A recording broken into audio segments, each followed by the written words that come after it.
My name is David Joe Miller. David Joe Miller. And I'm a storyteller. Well, you must be in the third grade, right? Second, well, you're a smart second grader. I travel all over the country and I tell stories. That's what I do, that's my job. I come from a little town in Jonesboro, Tennessee. Tennessee, Upper East Tennessee, there's a little place that's the oldest town in the state of Tennessee. That's where I was born and raised. As I lived there in my, probably in my 20s, I guess, late 20s, early 30s, it was my pleasure to live downtown on Main Street. And I'm going to tell you a little story about the building I lived in. Now, because it was an old town, and because the buildings were so old, there were sometimes mysterious things that happened that were sort of unexplainable. I moved into the old building. It had 27 steps leading from the first floor up to the second, where my apartment was. Now, those steps were made of wood. And because the building was so old, and because the steps were made of wood, when you started walking on them, it sounded like this.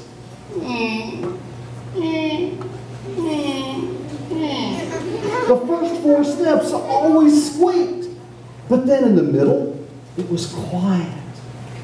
When I got up to the very top, I would reach in to pull out my key, stick it in the door, and I would hear again. I would look at the bottom of the steps, but there was no one there. I thought that was sort of strange, wouldn't you? Well, it happened again and again and again.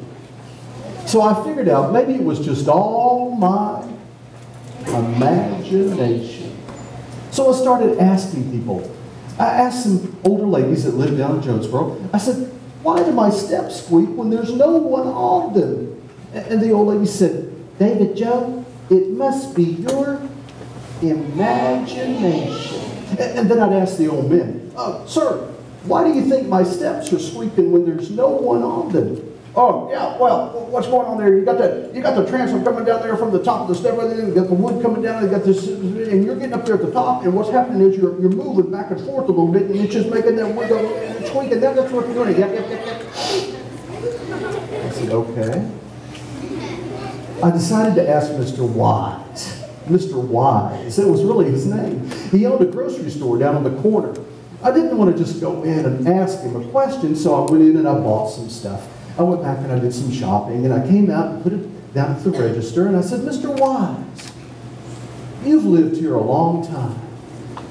Could you tell me, why do you think my steps are squeaking when there's nobody on them? Well, he looked at me down over the top of his glasses, and he said, David Joe, I think it must be your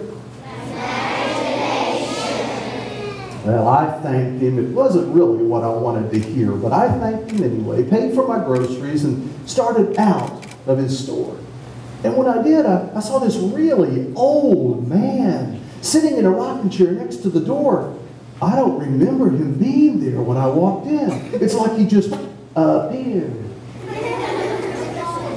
As I walked past him, I sort of nodded my head to say hello. He said, "So, your stairs are squeaking, are they?" I said, "Yes, sir, they are." "Where do you live?"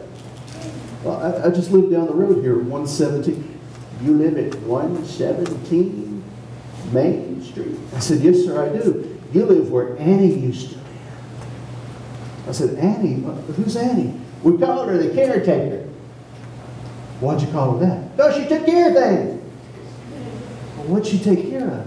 "Late at night, when everybody was already in bed asleep, and the moon was high up in the sky, Annie would walk up and down the streets of Jonesboro, checking everybody's door to make sure that they were locked and that everybody was safe and sound inside. We called her the caretaker, so she took care of everybody."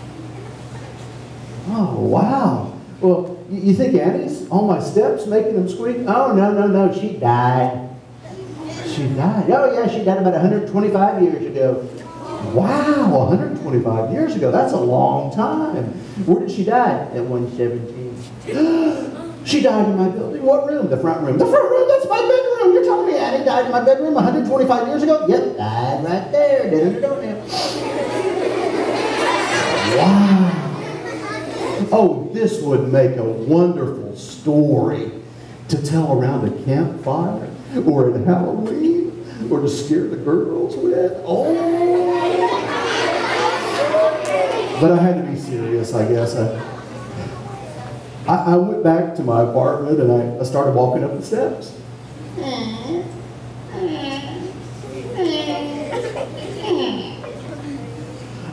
Through the middle, there was no sound. When I got up to the top, I reached in, pulled out my key, stuck it in the door, and I heard.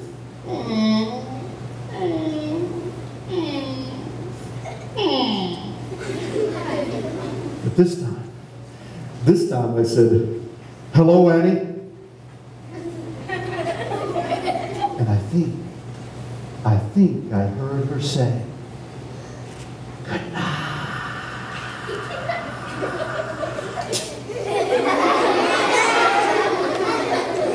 Now, before you go home and run into your mom and dad's bedroom and say, "Oh, Mom and Daddy, I got to sleep with you tonight. I got to sleep with you because Mr. Miller, he told me a scary story." Before you do that, and you know you will, I want you to remember what I said. Remember what I said. I said that I said, "Hello, Annie." But I only think I heard her say, "Good night."